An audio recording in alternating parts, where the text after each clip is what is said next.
మెదక్ జిల్లా రామాయంపేట మండలంలోని కోనాపూర్ సొసైటీలో జరిగిన 2.26 కోట్ల అవినీతిపై విచారణ కొనసాగుతోంది. సొసైటీ మాజీ సీఈఓ గోపాల్ రెడ్డితో పాటు సొసైటీ మాజీ చైర్మన్ దేవేందర్ రెడ్డి విచారణకు హాజరయ్యారు. సొసైటీపై వచ్చిన అవినీతి ఆరోపణలపై వారిని ప్రశ్నించారు విచారణ అధికారి అంజయ్య. మెదక్ జిల్లాలో ఆదర్శవంతమైన సొసైటీగా కోనాపూర్ సొసైటీకి పేరుంది. దీని ఆధ్వర్యంలో పెట్రోల్ బంక్, గోదాములు, షాపింగ్ కాంప్లెక్స్లను నిర్మించారు. అయితే కొన్నేళ్ల క్రితం కోనాపూర్ సొసైటీలో అవినీతి జరిగిందంటూ డైరెక్టర్లు, చైర్మన్, సీఈఓల మీద ఫిర్యాదు చేశారు. దీంతో సర్కార్ ఎంక్వైరీ కమిటీ వేసింది. ఈ కమిటీ ఇచ్చిన రిపోర్టులో 2.26 కోట్ల అవినీతి జరిగిందని నిర్ధారించారు అధికారులు.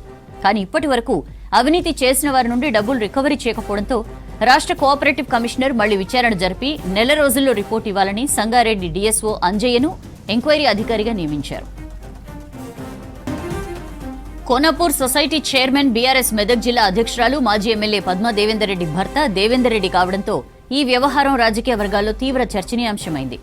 4 ఏళ్ల కిందటే భారీ ఎత్తున నిధులు దుర్వినియోగమైనట్లు ఎంక్వైరీలో తేలినా బీఆర్ఎస్ అధికారంలో ఉండడం వల్ల ఎలాంటి చర్యలు తీసుకోలేదన్న ఆరోపణలున్నాయి. కాంగ్రెస్ పార్టీ అధికారంలోకి వచ్చిన తర్వాత కోనాపూర్ సొసైటీలో జరిగిన అవినీతి అక్రమాలపై ఫోకస్ పెట్టింది. సొసైటీలో జరిగిన అవినీతిపై విచారణ జరుగుతోంది. ఇటీవల దేవేందర్ రెడ్డిని సొసైటీ డైరెక్టర్ పదవి నుండి డిస్క్వాలిఫై చేస్తూ కోఆపరేటివ్ డిపార్ట్మెంట్ నిర్ణయం తీసుకుంది. జీసీసీబీ డైరెక్టర్ పదవి నుండి తప్పించడంతో పాటు దుర్వినియోగమైన 2.26 కోట్ల నిధులను రాబట్టాలని డీసీసీబీ జనరల్ బాడీ మీటింగ్లో డైరెక్టర్లు ఏకగ్రీవ తీర్మానం చేశారు. డీటెయిల్స్ తెలుసుకుందాం. శ్రీధర్ మనతో ఫోన్ లైన్ లో జాయిన్ అవుతున్నారు. శ్రీధర్, ఈ కోనాపూర్ సొసైటీ విచారణ అప్డేట్స్ ఏంటి?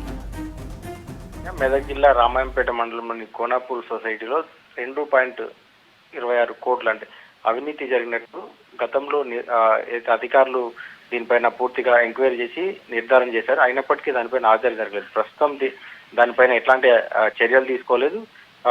అయితే ఇప్పుడు ప్రస్తుతం ఈ రోజు కూడా విచారణ అధికారి అంజయ్య సమక్షంలో విచారణ కొనసాగుతుంది.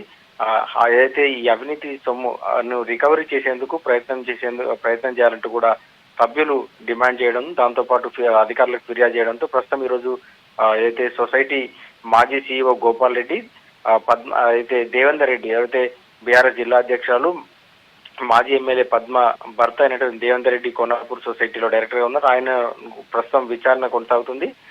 విచారణ అధికారి అంజయ్ ఆధ్వర్యంలో ఈ విచారణ కొనసాగుతుండగా ఈ మొత్తం సొసైటీలో ఒక ఆదర్శవంతమైన సొసైటీగా కూడా ఈ సొసైటీకి పేరుంది. మొత్తం జిల్లాలోనే ఈ సొసైటీలో పెట్రోల్ బంక్ కావచ్చు, గోదాములు, షాపింగ్ కాంప్లెక్స్ ఇట్లా వీటన్నిటిని నిర్మించుకొని సొసైటీ ఆదర్శవంతంగా ఉండేది. కానీ ఈ నిర్మాణంలో కావచ్చు, వీటిల్లో ఖర్చు పెడుతున్న సందర్భంలో చాలా వరకు అవినీతి చోటు చేసుకున్నట్టు కూడా డైరెక్టర్లు ఫిర్యాదు చేశారు. అయితే 51 ఎంక్వైరీ కమిటీ కూడా వేశారు. దీనిపైన కమిటీ 2.2 కోట్ల 26 లక్షల అవినీతి జరిగినట్టు కూడా నిర్ధారించారు. కానీ గత ప్రభుత్వంలో ఎట్లాంటి అయితే చర్యలు చేపట్టలేదంటూ కూడా మెంబర్లు కావచ్చు వీరంతా కూడా ఆరోపణ చేశారు. ప్రస్తుతం అయితే విచారణ కొనసాగుతుంది. సో 4 ఏళ్ల కిందటే భారీ ఎత్తున నిధులు దుర్వినియోగమైనప్పటికీ వాటిని ఎంక్వైరీలో తేలినప్పటికీ కూడా ఇప్పటి వరకు కూడా వాటిని రికవరీ చేయకపోవడం పట్ల కూడా వీరంతా కూడా అసహనం వ్యక్తం చేస్తున్నారు. మొత్తం కోనాపూర్ సొసైటీలో 697 మంది రైతులు ఉండగా సొసైటీకి వాళ్ళు అంటే స్థిరాస్తులు కూడా ఉండడం, వీరంతా కూడా ఈ బిల్లులు కావచ్చు వీటన్నిటిలో కూడా అవినీతి జరిగింది. చాలా వరకు లెక్కల్లో తేడా వచ్చినట్టు కూడా పూర్తి నిర్ధారణ జరిగినప్పటికీ విచారణ జాప్యం నెలకొంది. విచారణ పూర్తి చేయడం కావచ్చు, వీటిపైన రికవరీ చేయడంలో కూడా ఏదైతే జాప్యం జరిగిందంటూ కూడా వారంతా ఆరోపిస్తున్నారు. ప్రస్తుతం దేవేందర్ రెడ్డి కూడా ఇక్కడ ఏదైతే హాజరయ్యారు, సెక్షన్ 51 కింద ఎంక్వైరీ ప్రస్తుతం జరుగుతోంది. ఈ ఎంక్వైరీలో కూడా పూర్తి ఏదైతే అమౌంట్ అయితే 2 కోట్ల 26 లక్షల అమౌంట్ ను రికవరీ చేయాలంటూ కూడా సభ్యులంతా కూడా డిమాండ్ చేస్తున్నారు. ప్రస్తుతం ఈ ఎంక్వైరీలో కూడా దేవేందర్ రెడ్డి కావచ్చు, ఇతర అవినీతి ఆరోపణలు ఎదుర్కొంటున్న సీఈఓ గోపాల్ రెడ్డి కూడా హాజరయ్యారు. Soujanya. Right Sridhar, thank you.